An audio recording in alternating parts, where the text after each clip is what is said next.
Republican Congresswoman Lauren Boebert is getting laughs from an audience after she said this about her fellow Congresswoman Ilhan Omar. I was getting into an elevator with one of my staffers, and he and I were leaving the Capitol. We're going back to my office, and we get in the elevator, and I see a Capitol police officer running hurriedly to the elevator. I see fret all over his face. I look to my left, and there she is, Ilhan Omar. Oops. And I said, well, she doesn't have a backpack. We should be fine.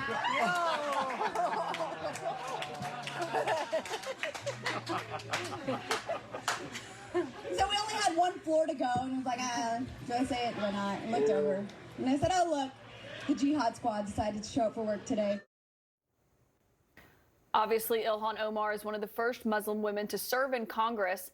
In response to that video from Lauren Boebert, she tweeted, "Fact, this buffoon looks down when she sees me at the Capitol. This whole story is made up. Sad that she thinks her bigotry gets her clout. Joining us now is CNN reporter Gabby Orr and CNN Capitol Hill reporter Melanie Zanona.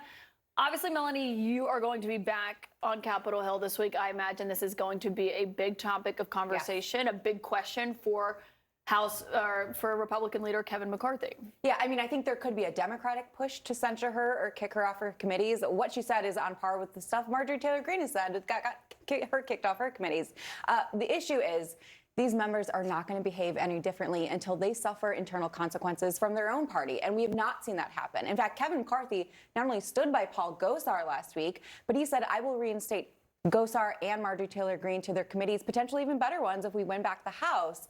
And Lauren Boebert, she's probably going to fundraise off of this stuff. I mean, they really have not suffered any consequences.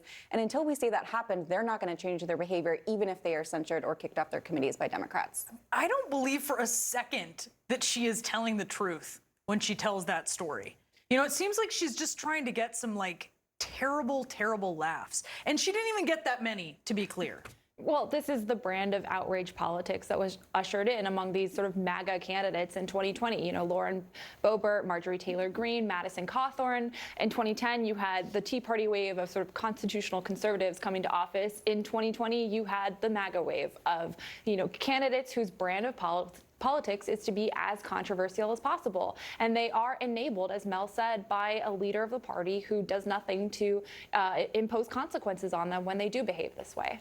And Melanie, you just brought up Marjorie Taylor Greene. She, of course, is someone that Kevin McCarthy has said maybe he'd put her back on committees if the Republicans do retake control of the House next fall. But she has some demands for McCarthy to get her vote to make him House Speaker. What are those demands? So the two things that she's already laid out are she wants Liz Cheney and Adam Kinzinger kicked out of the Republican conference entirely for agreeing to serve on the January 6th Select Committee.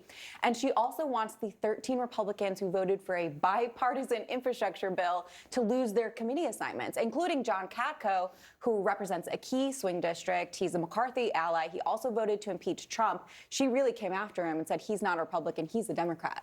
But so far, McCarthy has resisted both of those demands. I think he's in a tricky spot because, yes, he obviously needs the MAGA wing of the party to become Speaker, but he needs to win the majority first. And doing that entails protecting your moderates who voted to impeach, who voted for the infrastructure bill. So he's kind of caught in between those two wings of the party right now. Yeah, and it really speaks to the grip that Trump has on the party, that he has on the House Republican Conference, and that he has on the party in general. You actually have some new reporting about this, just how much he's kind of pulling the strings behind the scenes. Yeah, he's almost playing chess and moving his different pawns around the board. And if you look at, you know, where he's most involved right now, some of these Senate races, my colleague Alex Rogers and I have a story out today that kind of points to instances where he's maneuvering candidates into different races where he thinks they'll be better off and more likely to get elected. So North Carolina, for example, former President Trump endorsed Rep. Ted Budd earlier this year for that Senate seat, but Mark Walker is still running, and he has tried to encourage Mark Walker to drop out of that race and instead run